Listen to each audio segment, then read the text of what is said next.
eu quero entrar contigo num encontro muito forte, muito poderoso, de um homem que estava debaixo de grande sofrimento, grande mesmo. Um homem que ele estava numa escravidão dentro da sua alma, ele estava numa escravidão em seus pensamentos, ele estava vivendo dias sombrios, difíceis, onde ele mesmo em si não encontrava saída, até que Jesus pisou em sua cidade. Eu estou falando, na realidade, de 2 homens. O Evangelho de Mateus fala que são 2 homens, e eu fico com Mateus, porque os outros 2 evangelhos citam apenas um, que é Marcos e Lucas. Marcos e Lucas não eram discípulos diretos de Jesus, então eu fico com Mateus, que era um relato direto, era um discípulo direto de Jesus. Mateus fala que são 2, mas Mateus relata a história um pouco mais simples, um pouco sem muitos detalhes. Então nós vamos ler Lucas e Marcos. Apesar de Mateus dizer que são 2, nós vamos ficar com os detalhes que Marcos e Lucas tiveram. Por isso, vamos começar por Marcos. Abra comigo o Evangelho de Marcos, capítulo 5. Você vai ver uma história surpreendente. Se você não conhecia, você vai ficar extremamente surpreso com essa história, e se você já a conhecia, imagino que a grande maioria já conhece, nós vamos ver que aqui tem tesouros poderosos que nós vamos retirar deste encontro de Jesus com estes homens. Estão prontos? Chegaram, os discípulos com Jesus, chegaram à outra margem do mar, na terra dos Gerazenos. Ao desembarcar, logo veio dos sepulcros ao seu encontro um homem possesso de um espírito imundo, o qual vivia nos sepulcros, e nem mesmo com cadeias alguém podia prendê-lo, porque tendo sido muitas vezes preso com grilhões e cadeias, as cadeias foram quebradas por ele e os grilhões despedaçados. Ninguém podia subjugá-lo. Andava sempre de noite e de dia, clamando por entre os sepulcros e pelos montes, ferindo-se com pedras. Que situação, hein? Esse é o quadro, esse é o cenário. Aí Jesus chega na cidade dele, olha lá. Quando de longe viu Jesus, correu e o adorou, e exclamou em alta voz: que tenho eu contigo, Jesus, filho do Deus Altíssimo? Conjuro-te, por Deus, que não me atormentes. Porque Jesus lhe dissera: espírito imundo, sai deste homem. E perguntou-lhe: qual é o teu nome? Respondeu ele: Legião é o meu nome, porque somos muitos. E rogou-lhe encarecidamente que não os mandasse para fora do país. Ora, pastava ali, pelo monte, uma grande manada de porcos. E os espíritos imundos rogaram a Jesus, dizendo: manda-nos para os porcos, para que entremos neles. Jesus o permitiu. Então, saindo os espíritos imundos, entraram nos porcos. E a manada, que era cerca de 2.000, precipitou-se despenhadeiro abaixo, para dentro do mar, onde se afogaram. Os porqueiros fugiram e o anunciaram na cidade e pelos campos. Até aqui hoje. Quer dizer, nós vamos ler Lucas ainda, mas Marcos é até aqui. Gente, olha só que encontro, olha que situação. Nós temos aqui, Mateus falou que são 2. E eles viviam entre os sepulcros, 2 homens extremamente oprimidos, possuídos por espíritos do mal. Estes espíritos estavam destruindo a alma e o emocional e o corpo destes homens, ao ponto, vocês leram comigo, que eles se machucavam com pedras, por onde passavam. Por que Mateus fala de 2 e estes falam de 1?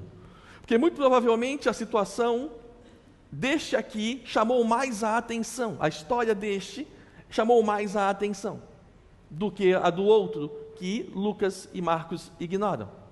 Fato este, é que eram 2, e um, que é relatado em Marcos, tinha uma legião de espíritos malignos dentro dele. Você sabe qual é o número de uma legião do Império Romano? Porque aqui a referência é o Império Romano. O que é uma legião? É um destacamento do exército com 6.000 soldados. 6.000 soldados. Ele diz para Jesus: o nosso nome é legião porque nós somos muitos. E Jesus os expulsa dali.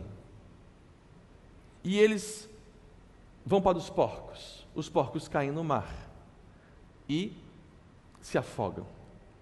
É lógico que aqui existe um episódio muito controverso, porque os donos dos porcos ficaram indignados, os porqueiros, que foram correndo para a cidade dizer: deu treta lá perto do cemitério, deu ruim, porque lembra daquele homem que ninguém conseguia entrar no cemitério porque ele quebrava as cadeias, quebrava os grilhões. Lembra aqueles homens que eram possuídos e ninguém dava conta deles?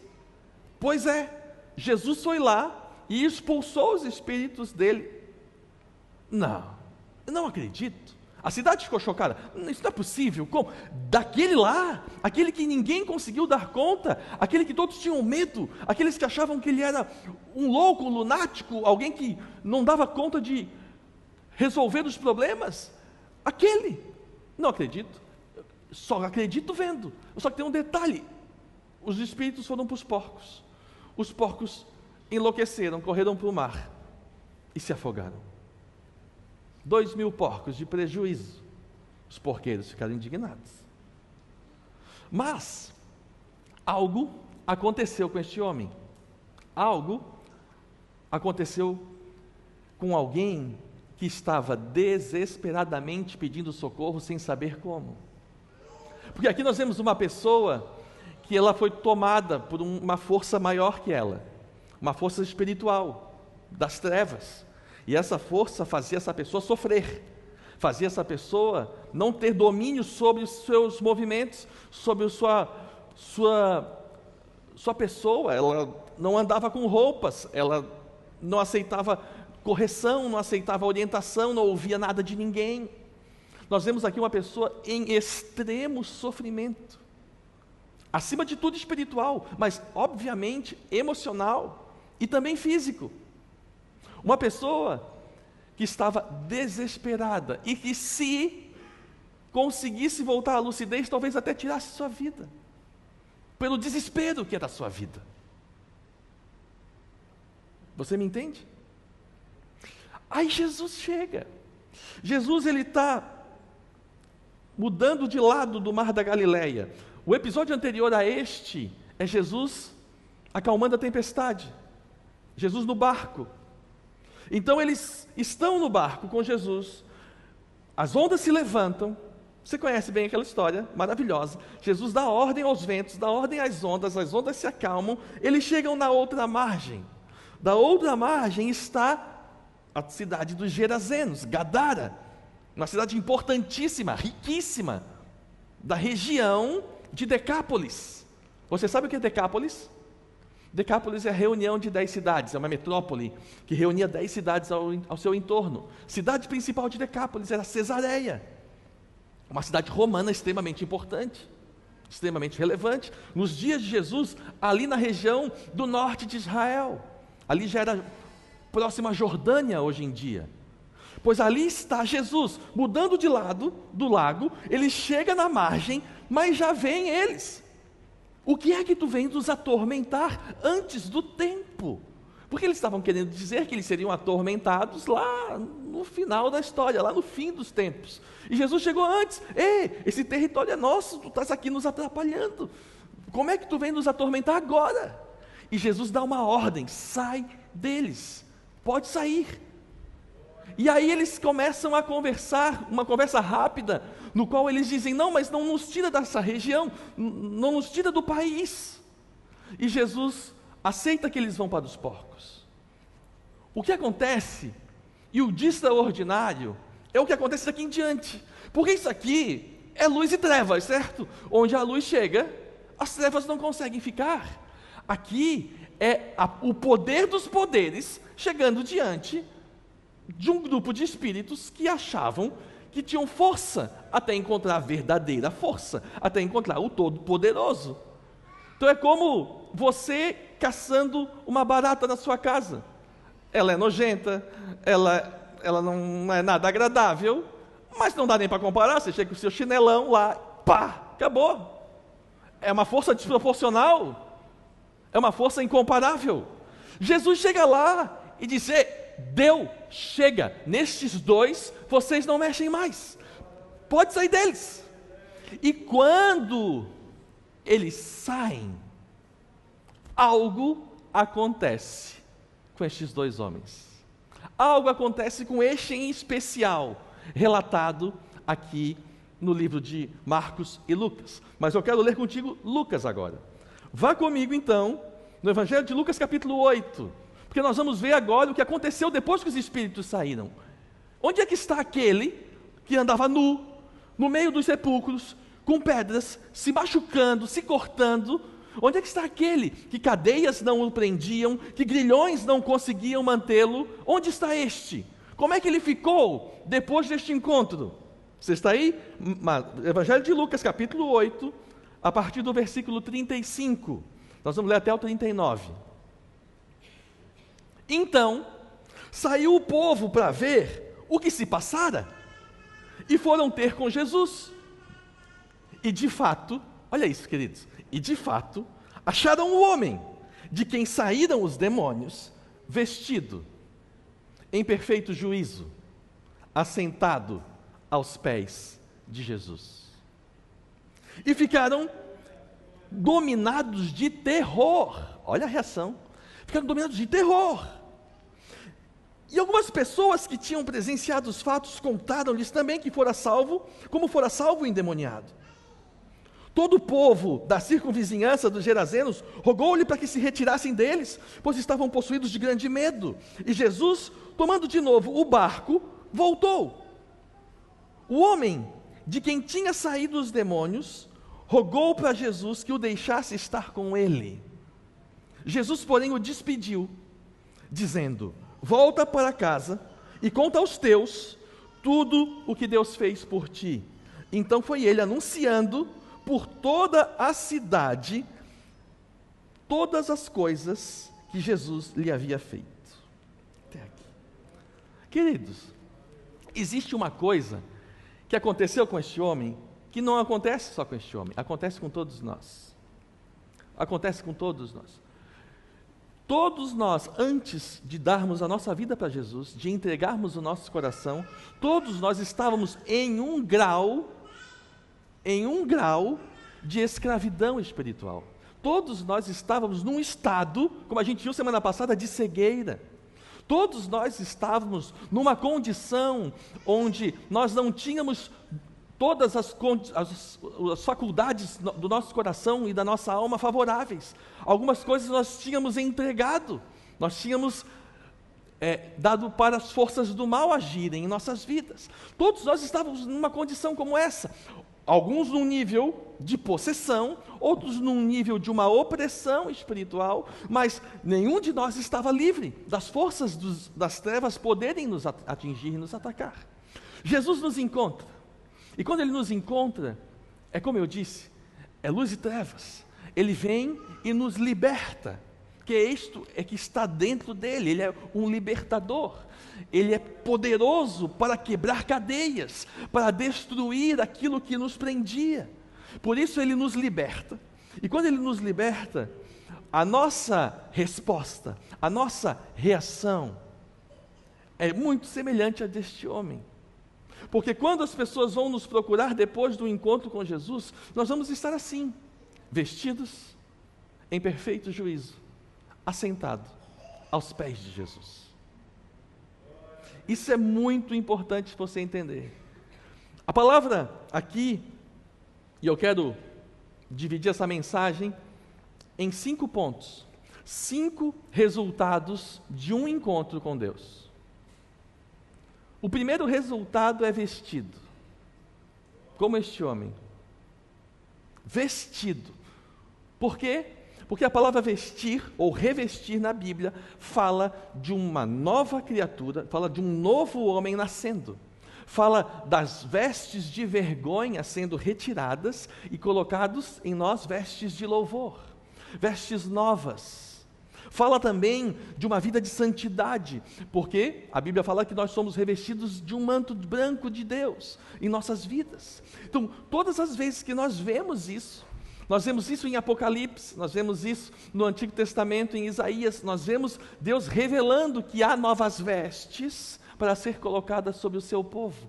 As vestes de vergonha sendo tiradas, vestes novas de honra sendo colocadas. E esse primeiro fenômeno é muito interessante. Este homem estava nu, vivia nu, ele nem se importava com isso.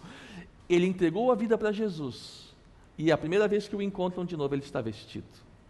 E isso é muito significativo, porque mostra realmente que ali está realmente nascendo uma nova vida. Ali está alguém cuidando do seu corpo, do seu coração. Está alguém zelando pelo modo como caminha. Isso é santidade.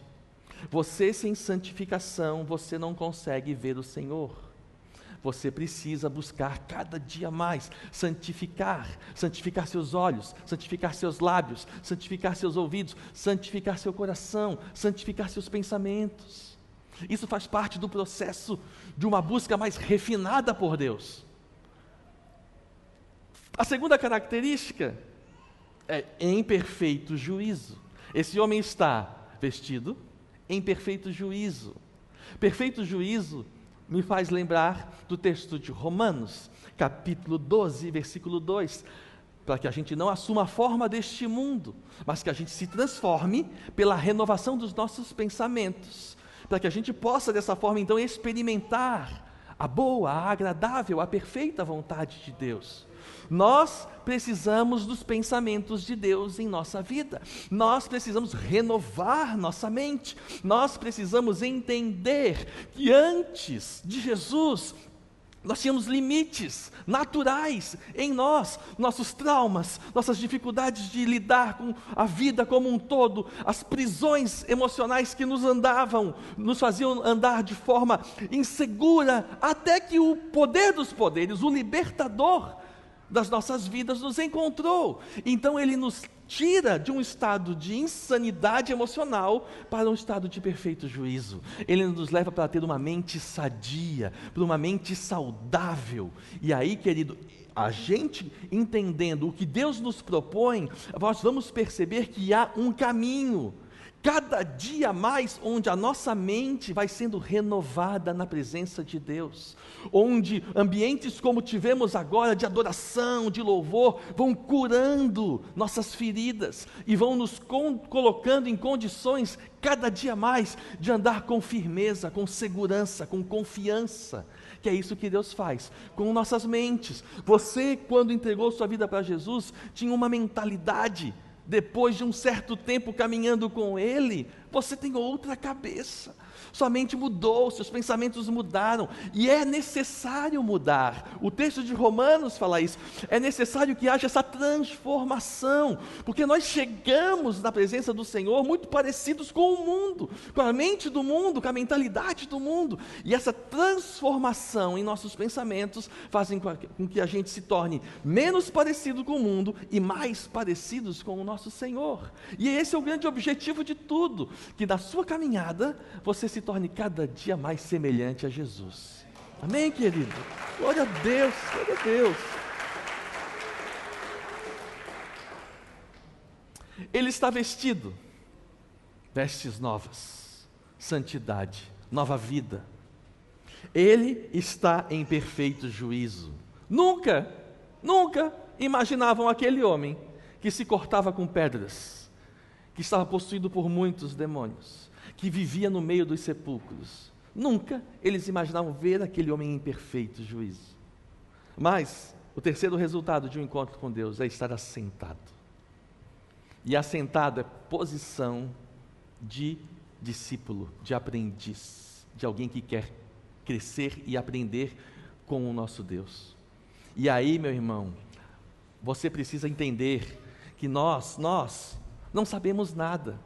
Quem sabe é Deus. E quanto mais a gente reconhece que eu preciso cada dia mais dEle, eu entendo que dessa forma a gente vai conhecendo a vontade de Deus em nossas vidas todos os dias. Nós nos permitimos ser corrigidos. Você já tentou dar conselho para quem não quer ouvir? Você já fez essa experiência? É muito complicado. Você já tentou convencer o teu filho de que ele está errado, sendo que ele está convicto que ele está certo, e ele não quer te ouvir? É muito complicado. É impossível você corrigir quem não quer ser corrigido. Pelo contrário, acha que não erra. Como é que você vai corrigir alguém que acha que não erra?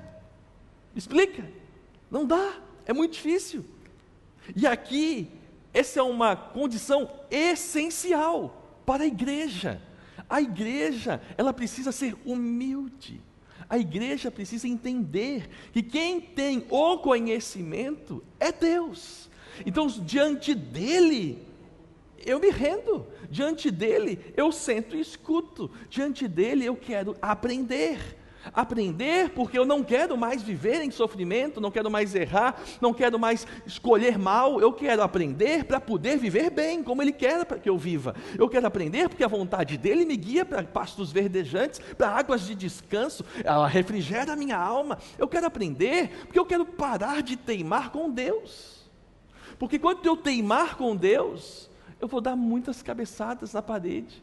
Porque Deus diz: meu filho, seja manso, e você irado, querendo quebrar o mundo. Não vai andar assim para frente. Meu filho, perdoa, e você querendo vingança. Não vai dar para frente, não vai andar assim, não vai funcionar. Deus dizendo: ama, e você querendo agir como o mundo age. Não funciona. Não dá, não é assim. Então, quando nós estamos diante de Jesus, a gente se assenta e aprende. Amém? A gente assenta e aprende. Você lembra daquela história de duas irmãs que receberam Jesus em sua casa? E uma extremamente agitada, querendo servir da melhor maneira a todos que estavam lá, e a outra, aparentemente muito folgada, só sentou e ficou escutando. Essa era a cena. A agitadinha olhou para Jesus e disse: Jesus, não vai falar nada para ela não? Essa folgada aí, estou eu aqui lavando louça, estou eu aqui passando pano, estou eu aqui renovando as comidinhas, e ela sentada. Que doideira é essa? E Jesus olha para ela e diz: tu está muito agitada. Tem hora para isso, mas essa aqui, exatamente essa aqui, não era para isso. Era para tu estar ali do lado dela, sentada, aprendendo. Ela escolheu a melhor parte. Jesus disse isso para ela: eu não vou tirar isso dela. Porque diante de Jesus, querido, a gente tem que se assentar, acalmar a nossa alma e dizer: Senhor, fala, eu quero aprender, eu quero ouvir. Eu quero viver a vida que tu tens para mim. Eu não quero mais escolher mal. Eu não quero mais quebrar a minha vida na parede, como eu tenho insistido por caminhos que não dão em lugar nenhum. E aí quando você passa a sentar e aprender e entender aquilo que Ele está te ensinando, você passa a perceber que realmente, de fato, aquilo que foi dito no Antigo Testamento se cumpre em Jesus, que os caminhos dele são mais altos do que os nossos, que os planos dele para nós são melhores do que os nossos, que os sonhos que ele tem para nós são melhores que os nossos sonhos. E aí quando você entende isso, você troca. Você entendeu? Não, tá bom. Pega os meus, faz o que quiser com eles, eu vou ficar com os teus. Porque os teus são melhores para a minha vida, porque tu me criou, tu me conhece por dentro e por fora, tu sabes exatamente o que eu preciso, quando eu preciso. Então, quando você faz essa escolha, você colhe o fruto de se tornar realmente um discípulo de Jesus, que está ouvindo e aprendendo, assentado diante dele, tudo o que ele tem para te falar. Amém, querido? Glória a Deus, glória a Deus. Resultado número 1, suas vestes são trocadas. Resultado número 2, você está tendo sua mente renovada, mente sadia, mente curada, transformada por Deus. Resultado número 3, você se assenta para aprender. Você se posiciona como um discípulo. Quarto resultado de um encontro com Jesus, você está aos seus pés. O lugar mais alto que você vai chegar em sua vida espiritual é aos pés de Jesus. O lugar mais poderoso que você pode chegar é aos pés de Jesus. O lugar mais precioso, nobre, valioso que você pode conquistar é estar diante dos pés de Jesus. E olha que, se entender isso, você não se frustra mais com as coisas do mundo, porque as coisas do mundo passam. Jesus disse: esse mundo vai passar, mas eu e as minhas palavras, nós permaneceremos para sempre. Pelo contrário, haverá um mundo novo, haverá uma nova terra, tudo isso vai ser transformado. Então, todo o nosso apego, ele se torna fútil, ele se torna inútil, porque no fim das contas, todos nós, se não virmos Jesus voltar e formos morrer, vamos morrer do jeito que a gente nasceu, sem nada, porque o que há de precioso não era o que estava fora, é aqui dentro. E aí, querido, a grande pergunta, a pergunta das perguntas é a que mais importa. Esta noite pedirão conta da tua alma, e o que tu tens para dar em troca? Não adianta me mostrar a tua conta bancária, porque não tem valor. O que tem valor é como você viveu sua vida, o que você fez com a sua alma em vida. Você trocou suas vestes, você permitiu sua mente ser renovada, você se assentou para aprender, e você se rendeu aos pés de Jesus. É a sua posição como igreja, como homem e mulher de Deus, é a sua posição mais desejada, estar diante dos pés de Jesus Cristo, rendido, apaixonado, porque isso revela adoração e devoção. Isso revela a sua fascinação por Ele, o quanto você o deseja, e o quanto você reconhece a grandeza dEle e a nossa pequenez. Você reconhece isso. Por isso, nós vemos este homem vestido em perfeito juízo, assentado aos pés de Jesus. 4 resultados fundamentais para alguém que teve um encontro com Jesus. Falta alguma coisa? Falta um. Este homem, ele ficou louco, porque ele viu que as pessoas expulsaram Jesus, porque Jesus tinha feito aquela loucura toda com os porcos. Meu Deus, perdi os porcos, os demônios, e agora estamos tudo com medo. Jesus vai embora. Jesus entra no barco. Quando Jesus entra no barco, este homem, ele corre até o barco e diz: Jesus, deixa eu ir contigo, não tem mais nada para mim aqui, eu quero estar contigo. Ele entendeu tudo, esse homem ele entendeu. Eu acho que ele estava numa vida de trevas tão pesada, ele viu tanta coisa feia, que quando ele viu a luz do mundo diante dele, ele disse: meu Deus, eu não preciso de mais nada, eu preciso dele. E ele disse: deixa eu ir contigo. Ele fez muito diferente do que o jovem rico fez, porque aqui nós vemos 2 homens. Um foi elogiado por Jesus como só faltando uma coisa para ser perfeito. Você já recebeu um elogio desse? Para mim, pelo menos, falta muitas. A lista é tão grande que não cabe em livro para eu ser perfeito. Para o jovem rico, Jesus disse que faltava uma. Então pensa que elogio. Só que o que faltava era tudo que ele estava apegado. E ele, com isso, não conseguiu ir com Jesus, porque Jesus o chamou: vem comigo, deixa tudo que tu tem e vem andar comigo. Ele não conseguiu deixar. Este aqui, em contrapartida, ele não tinha nada a se apegar, ele estava pronto para ir, e ele se oferece: deixa eu ir, Jesus. 2 histórias bem interessantes. Só que esse aqui está tão pronto, ele está tão pronto, que ele é enviado por Jesus, antes de todo mundo. Nós temos um evangelista na Jordânia, nos dias de hoje, mas seria em Decápolis, antes dos 70 serem enviados para as cidades. Olha que loucura! Como? Porque Jesus encontrou ali um homem que recebeu a sua obra, foi transformado pelo seu poder, reconheceu quem ele era e estava pronto para a missão. Então Jesus o envia. Não, comigo tu não vais, tu volta para os teus. Volta para a tua casa e testemunha para eles tudo de bom que Deus te fez. E a Bíblia conta que este homem, no livro de Marcos é relatado exatamente essas palavras, ele se torna uma testemunha de Jesus em Decápolis.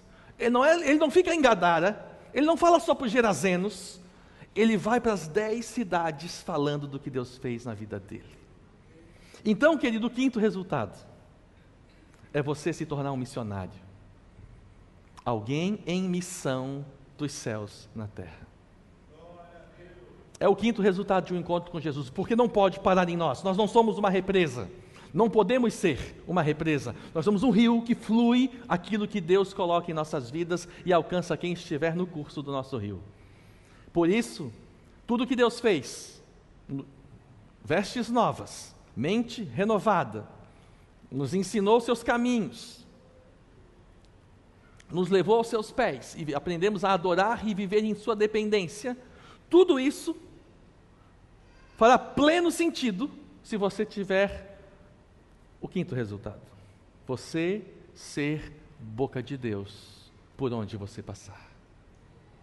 Isso é muito importante, porque aquilo que começou em mim não pode terminar em mim, tem que ser passado adiante, porque tem outros piores que eu, melhores que eu, em situações iguais a mim, que estão precisando tanto quanto eu precisei de um encontro com Jesus. Este ano, eu quero declarar isso em tua vida. Deus vai te colocar em situações que a hora que você abrir sua boca para testemunhar de Jesus, seja onde for, ou família, ou trabalho, entre amigos, seja onde for, quando você abrir sua boca para falar o que Deus tem feito em sua vida, as pessoas irão parar para te escutar e vão querer aquilo que está sendo revelado no seu coração. Amém, querido?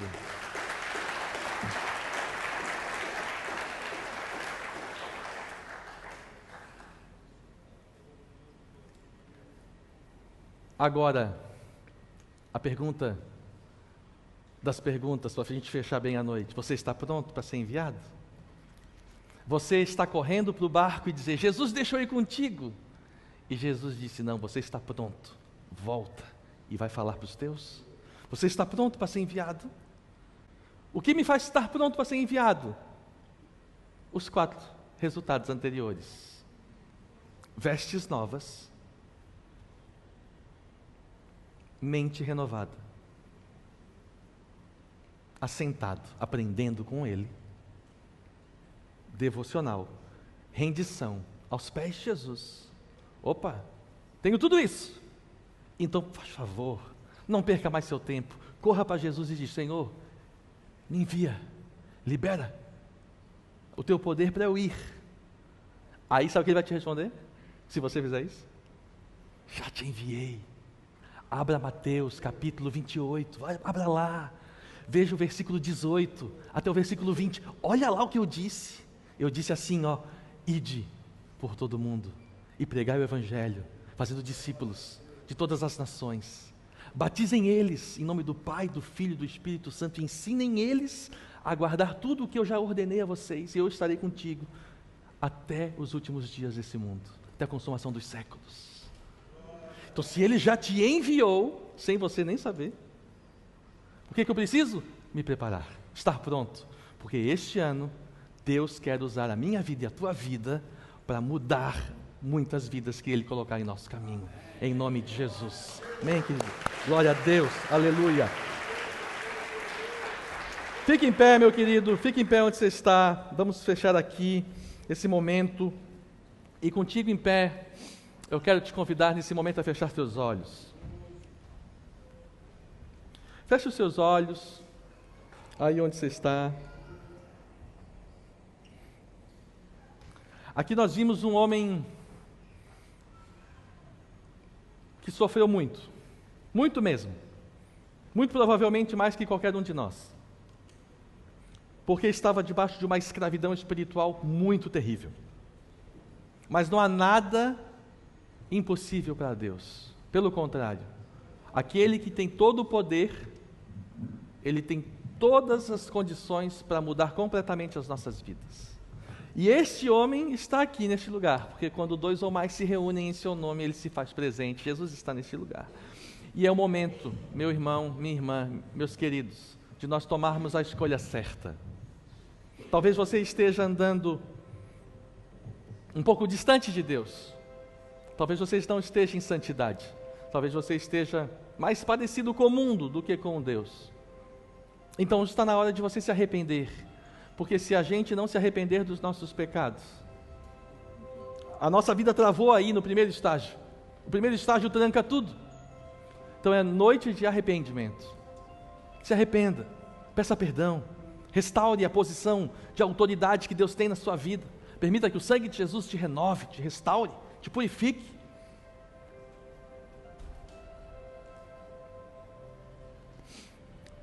Além disso, isso vai te ajudar muito, tá? A você vencer a segunda etapa, que é a sua mente. Isso vai te ajudar muito. Mas além disso, Deus quer fazer uma obra nos teus pensamentos, na sua mente. Deus quer te dar pensamentos sadios, mente sadia. Deus quer fazer isso. A Bíblia fala sobre isso, da importância disso, sobre aquilo que devemos pensar, tudo que é puro, tudo que é honesto, tudo que é de boa fama. Deus quer restaurar nossos pensamentos para que seja um lugar de paz. Aí dentro, seja um lugar de tranquilidade, de amor, de paz, de alegria, de sabedoria. Então se arrependa. Passo 1, se arrependa. Mas depois avance e deixe Deus operar uma obra nos seus pensamentos, porque Ele quer fazer aí dentro uma casa saudável, um lugar gostoso de você viver. E depois, querido, se assente para aprender, se acalme seu coração, e ouça a voz do Mestre, deixa Ele guiar teu caminho, deixa Ele te instruir, deixa Ele te mostrar, deixa Ele te ensinar aquilo que é precioso para a sua vida. Ah, meus queridos, e depois de tudo isso, você vai entender que não há outro como Ele, nem ninguém semelhante, e se renda aos seus pés, o adore, fique fascinado pela sua presença, apaixonado por Ele, rendido, em total dependência e devoção. E aí, nesse lugar, você diz: Senhor, eis-me aqui, eu entendi o que Tu fez em minha vida, e eu estou pronto para ir abençoar a vida de quem precisa. Me envia debaixo da Tua autoridade, que eu vou, conforme está escrito na Tua palavra.